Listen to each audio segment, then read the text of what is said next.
इससे पहले तक हमने कभी नहीं सुना था इंडिया में बलूचिस्तान या भारत सरकार की तरफ से कभी किसी ने बलूचों की बात की हो। नहीं, मनमोहन सिंह ने शर्मल शेख में जो बयान दिया समस्या तो वहां से शुरू हुई। उन्होंने कहा हमारे भी लोग जो है बलूचिस्तान में गड़बड़ कर रहे हैं।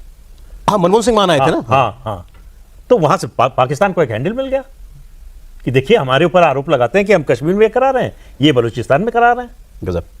तो उससे बड़ा फॉरेन पॉलिसी का गुफअप मुझे नहीं लगता कि आजादी के बाद से कोई दूसरा हुआ। Blunder sir, blunder. हाँ, ठीक से शब्द इस्तेमाल किया आपने। तो उसके बाद आपके पास बोलने के लिए कुछ नहीं बचा। दूसरा दो लोग हुए। एक जो है गुजराल साहब जब हमारे प्राइम मिनिस्टर बने तो उन्होंने रॉ के जितने एजेंट्स थे, जितने हमारे एसेट्स थे, उन सब का पता पाकिस्तानियों को दे दिया। सब के सब मारे गए। प्रिंट करके पेपर पे लिस्ट शेयर की। ये है, इसका असली नाम ये है, ये यहाँ रहता है, जाओ हेलो बोल दो उसको। वो पाकिस्तान में रहता, मतलब जो काम कर रहा था हमारा। जी, जी। पाकिस्तान, जो बलूचिस्तान, sleeper मतलब cells पूरे थे। पाकिस्तान में, बलूचिस्तान तो पाकिस्तान में ही है वो।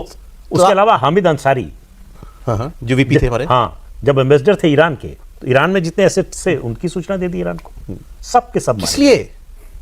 अब आप अंदाजा लगा लीजिए किस लिए। अपने लोगों का डेथ वारंट साइन कर दिया। देखिए वो आपके लोग हो सकते हैं। सॉरी नहीं, प्लीज प्लीज आफरी, आपको ऐसा लग सकता है कि वो आपके अपने लोग हैं बिकॉज आपके अंदर एक सेंस ऑफ बिलोंगिंग है उस इंस्टीट्यूशन से, इस देश से।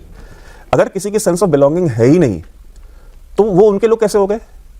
उनके लोग, अगर मैं ये मानता हूं कि मैं पर्शियन हूं, मेरा डीएनए पर्शियन है, मैं ये मानता हूं कि मैं सेंट्रल एशियन हूं, मैं उज़्बेक हूं।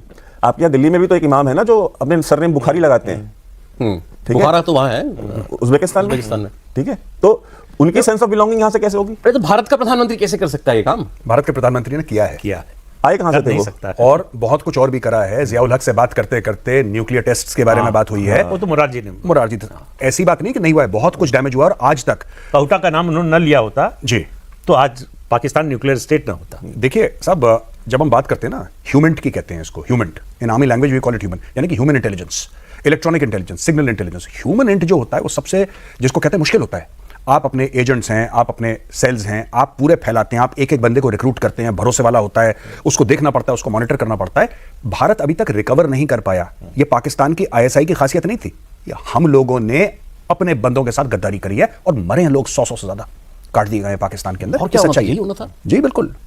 भाई साहब, आपको कितनी मुश्किल से आर्यन काउ ने ये पूरा जो है तंत्र खड़ा किया था। और आपको पता है कि जो आपकी जो RNW की जो पुरानी बिल्डिंग हुआ करती थी, उसके 10 में से 3 फ्लोर पे एयर कंडीशन नहीं था, क्योंकि मुरारजी ने प्रधानमंत्री बनने के बाद उनकी फंडिंग बंद कर दी।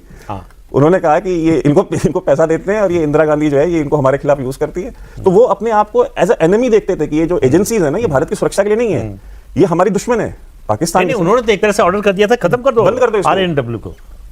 इस तरह के प्रधानमंत्री इस देश में हुए हैं और जिनको समाजवाद का और इस देश की मतलब क्या कहते हैं प्राइड का प्रति भी ज्यादा अच्छा बताएंगे कि हम लोग उनको पता नहीं क्या क्या बनाते रहते हैं। हम तो, मुझे तो कोई आश्चर्य नहीं हुआ। अच्छा, ये बात ऐसे गई पब्लिक को इन्फॉर्मेशन। नहीं, आप ये समझिए कि भारत के पहले प्रधानमंत्री, ब्रिटिश कमांडर था फौज का भारत का, प्रपोजल लेके गया, ड्राफ्ट पॉलिसी जो है भारत की डिफेंस पॉलिसी क्या होनी चाहिए।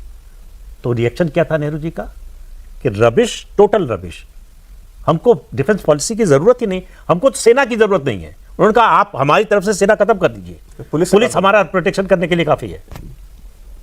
और हमारी वहां से आजादी के हम 9 चले। हफ्ते के बाद पाकिस्तान ने अटैक करा। After 9 weeks of our independence in October, Pakistani कबायली और पाकिस्तानी आर्मी सादे लिबास में घुस गए।